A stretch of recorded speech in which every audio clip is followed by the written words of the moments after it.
Hello guys, welcome back to my channel. So ये part 2 है मेरी प्रीवियस वीडियो का। अगर आपने मेरी वो वाली वीडियो नहीं देखी है so please go and check the video start होने से पहले अगर टीएमक्यूसी की टीम और टीएमक्यूसी की फैंस इस वीडियो को देख रहे हैं तो मैं उनसे ये रिक्वेस्ट करना चाहूंगी कि ये वीडियो सिर्फ एंटरटेनमेंट पर्पस के लिए बनाई गई है। इसका वास्तविकता के साथ कोई संबंध नहीं है। आप इस वीडियो को एज एंटरटेनमेंट ही ले। मैं सिर्फ इस शो की अल्टरनेटिव कहानियां बनाकर आपके सामने प्रेजेंट कर रही हूँ। मेरी इस कहानी से शो की डिग्निटी पर कोई प्रभाव नहीं पड़ेगा। सो प्रीवियस वीडियो में हमने देखा कि जेठालाल दया को 7 बजे तक सोसाइटी पहुंचने का टाइम देता है। जेठालाल की बात सुनकर चंपकलाल अहमदाबाद दया को फोन लगाता है और दया को सारी बात बताता है। जब दया सुंदर को ये बात बताती है तो सुंदर गुस्से में अहमदाबाद के 30 लोगों को बस में भरकर मुंबई की तरफ निकल पड़ता है। इधर सोसाइटी में सारे सोसाइटी के लोग मंदिर के बाहर खड़े होकर दया भाभी का इंतजार कर रहे होते हैं। पूरे 6:50 पर जेठालाल अपने बापूजी से बोलता है कि बापूजी दया अभी तक नहीं आई है, अगर वो 10 मिनट में नहीं आई तो मैं बबीता का हो जाऊंगा। तो बापूजी जेठालाल को बाबूचक बोलकर चुप करा देते हैं।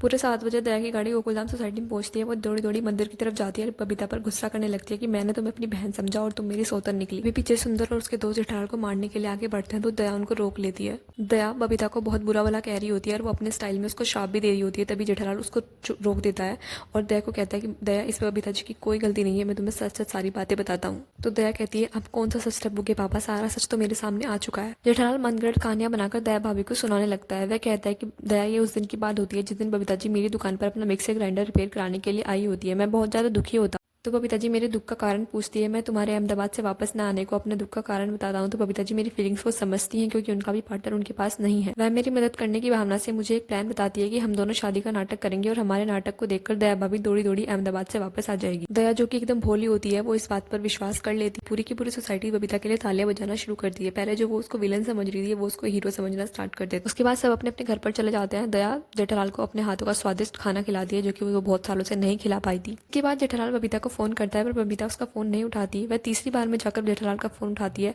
फोन उठाती ही वह जेठालाल पर चिल्लाने लगती है कि तुमने मुझसे शादी का वादा किया और मुझसे शादी नहीं की। तो जेठालाल समझाता है कि उस टाइम परिस्थिति ऐसी हो गई थी कि मैं तुमसे शादी नहीं कर सकता था। अगर मैं तुमसे शादी करता तो हम दोनों की सोसाइटी से बाहर निकाल दिया जाता। बहुत ज्यादा समझाने के बाद बबीता समझ जाती है। ये सब होने के 1 महीने बाद जेठालाल दया से दुकान से लेट आऊंगा का बहाना कर बबीता के फ्लैट पर जाता है और दोनों वहाँ पर फिजिकल रिलेशंस बनाते हैं। ऐसा लगातार कुछ दिनों तक चलता रहता है। उसके बाद सुबह होती है और जेठालाल अपने टेबल पर बैठा हुआ चाय पी रहा होता है। तभी उसके पास बबीता का फोन आता है। बबीता का फोन सुनकर वह दौड़ा दौड़ा उसके घर की तरफ जाता है जहाँ उसे बबीता बताती है कि वह प्रेग्नेंट है। वह उसे सबूत भी दिखाती है। सबूत देखकर जेठालाल टेंशन में आ जाता है तो बबीता उससे कहती है कि हमारा रिश्ता ज्यादा दिन तक नहीं छुपने वाला है, हमें कुछ न कुछ करना पड़ेगा। जेठालाल बबीता से सोचता हूँ कहकर वहाँ से निकल जाता है। वह दुकान पर जाकर बबीता को फोन लगाता है और बबीता से कहता है कि तुम सोसाइटी वालों से कोलकाता जाने का झूठा बहाना करके वहाँ से निकल जाओ और मेरे एयरपोर्ट वाले फ्लैट पर रहने लग जाओ। बबीता वैसा ही करती है और वह कुछ महीने के लिए उसके एयरपोर्ट वाले फ्लैट पर चली जाती है। उसके बाद जेठालाल इसी टेंशन में होता है। वो ये सोच रहा होता है कि कुछ ऐसा हो जाए कि सांप भी मर जाए और लाठी भी ना टूटे। जैसा कि आप सभी लोगों को पता है कि दया अपने पति से ज्यादा अपने भाई का ज्यादा फेवर करती है। अगर जेठालाल उसके भाई के बारे में कुछ भी बोल देता है तो वह बिल्कुल भड़क जाती है।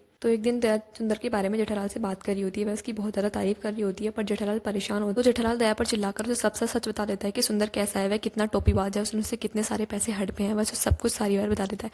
दया ये बात सहन नहीं कर पाती और वो जेठालाल को ही झूठा बता देती है। दोनों में काफी देर तक बहस होती है और दया अपना सामान बांधने की धमकी देने लगती है। तो जेठालाल उसे कहता है कि मैं नहीं डरता तुम्हारी झूठी धमकी। दया अपना सामान बांधकर सुंदर को फोन लगाती है और कहती है कि वीरा मुझे लेने आ जाओ। सुंदर सोसाइटी में दया अपना सामान लेकर नीचे उतरने लगती है। तभी सामने से बापूजी और टप्पू आते हैं। बापूजी जेठालाल से बात पूछते हैं तो जेठालाल ने सारी बात बता दी। इस बार बापूजी जेठालाल को दया को मनाने के लिए नहीं कहते क्योंकि उन्हें भी लगता है कि दया अपने भाई की ज्यादा तरफदारी करती है। वह अपने पति को कुछ नहीं मानती है जबकि उनकी जो वाइफ थी वह चंपकलाल से ज्यादा प्यार करती थी, ना कि अपने भाई से। यही बात चंपकलाल जेठालाल को बताता है कि इस बार दया की गलती है, तुम्हारी गलती नहीं है, तुम्हें बिल्कुल भी नहीं झुकना है। जेठालाल सोचता है कि ये सही मौका है। दया ने मुझे सामने से डाइवोर्स देने की बात ये क्यों ना मैं उसे डाइवोर्स देकर बबीता के साथ शादी कर लूं। तो वह प्लान बनाता है दया को डाइवोर्स देने का। वह अहमदाबाद जाता है दया को मनाने के बहाने, बट वहां जाकर वह सुंदर की बुराई करता है, सुंदर को मारता है। तो दया एकदम गुस्सा हो जाती है और वो तभी के तभी वकील को बुलाकर जेठालाल को तलाक दे देती है। जेठालाल खुशी खुशी अपनी सोसाइटी लौट जाता है।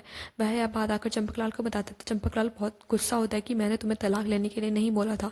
तो जेठालाल समझाता है कि इसमें मेरी कोई गलती नहीं है बापूजी, दया ने मुझे सामने से तलाक दिया है, शायद उसके मन में गृहस्थी बसाने का नहीं, वह तो अपनी माँ के साथ इधर उधर तीर्थ स्थान में घूमती रहती है, मुझे नहीं लगता कि उसका मन है गृहस्थी चलाने चलाने। चंपकलाल को भी जेठालाल की बात सही लगने लगती है क्योंकि जेठालाल इतने टाइम तक नहीं आई होती है और अब भी वह अपने घर वापस लौट चुकी होती है। जेठालाल को सही मौका लगता है अपने और बबीता के रिश्ते को बचाने का। पूरे 9 महीने हो जाते हैं और बबीता को एक बेटी होती है। जेठालाल अब बबीता के साथ साथ उस बेटी के बारे में परेशान होता है कि वो उसको कैसे पालेगा और उसको कहाँ पर रखेगा। तो इसी सब टेंशन में जेठालाल सोचता है कि मैं अब बापूजी से बात करूंगा। वह जाता है अपने बापूजी से बात करता है, बापूजी को सारी बात सच बता देता है। जेठालाल को लगता है कि बापूजी से डांटेंगे पर ऐसा कुछ नहीं होता है। चंपकलाल उसी का साथ देता है और जेठालाल इस बात में एकदम शॉक हो जाता है कि बापूजी की पर्सनालिटी एकदम स्प्लिट कैसे हो गई है। उसके बाद धीरे धीरे पूरी गोकुलधाम सोसाइटी को ये बात पता चलती है, पर सबके सब लोग जेठालाल और बबीता के साथ सांत्वना रखते हैं, ना कि दया और अय्यर के साथ।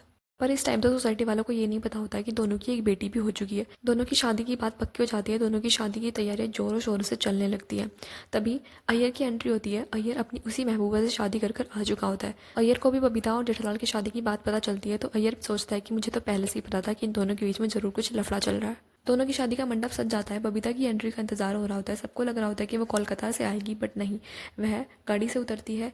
उसके हाथ में एक बच्ची होती है जिसको देखकर गोकुलधाम वाले एकदम शॉक हो जाते हैं। महिला मंडल बबीता के पास आकर पूछता है कि किसकी बेटी है बबीता जी। बबीता जेठालाल की तरफ देखती है। जेठालाल सामने आता है। वह पूरी टब्बू सेना को मंदिर में भेज देता है। उसके बाद वह थोड़ा हिचकिचाता है और पूरी सोसाइटी के सामने सच बता देता है कि यह मेरी और बबीता की बेटी है। चंपकलाल की बात सुनकर एकदम आग बबूला हो जाता है और वो जेठालाल को मारने के लिए उसके पीछे दौड़ने लगता है। सोसाइटी वाले उनके बीच में सलाह कराते हैं। चंपकलाल भी उस लड़की को एक्सेप्ट कर लेता है क्योंकि उसके घर में कोई बेटी नहीं होती और टब्बू को भी बहन चाहिए होती है, सो वो दोनों के दोनों उस लड़की को एक्सेप्ट कर लेते हैं। गोकुलधाम वाले थोड़ी नाराजगी दिखाते हैं, बट वो एक्सेप्ट कर लेते हैं क्योंकि वह क्या ही कर सकता है। दोनों की शादी हो जाती है। दोनों शादी के बाद खुश रहते हैं। बबीता उसे उसका मनपसंद खाना खिलाती है, जेठालाल बबीता को उसकी मनपसंद की चीजें खिलाता है। पांचों की फैमिली एकदम खुश रहती है। अभी ये कहानी खत्म नहीं हुई है, इसका मेन ट्विस्ट अभी बाकी है। हम इसके थर्ड पार्ट में देखेंगे कि जो बबीता जेठालाल से शादी करने के लिए अपने पति को छोड़ देती है, वह कैसे जेठालाल के परिवार को मारने की कोशिश करती है। सो ये सस्पेंस हम थर्ड पार्ट के लिए बनाकर रखते हैं कि कैसे बबीता जेठालाल की फैमिली को मारने की कोशिश करती है और वो असल में कौन होती है। सो अगर मेरे 5000 सब्सक्राइबर्स हो जाते हैं तभी इस वीडियो का थर्ड पार्ट आएगा, वरना ये स्टोरी यहीं पर दी एंड हो जाएगी। Guys please like, comment, share and subscribe. जिसका कमेंट सबसे अच्छा होगा उसको मैं पिन कर दूंगी।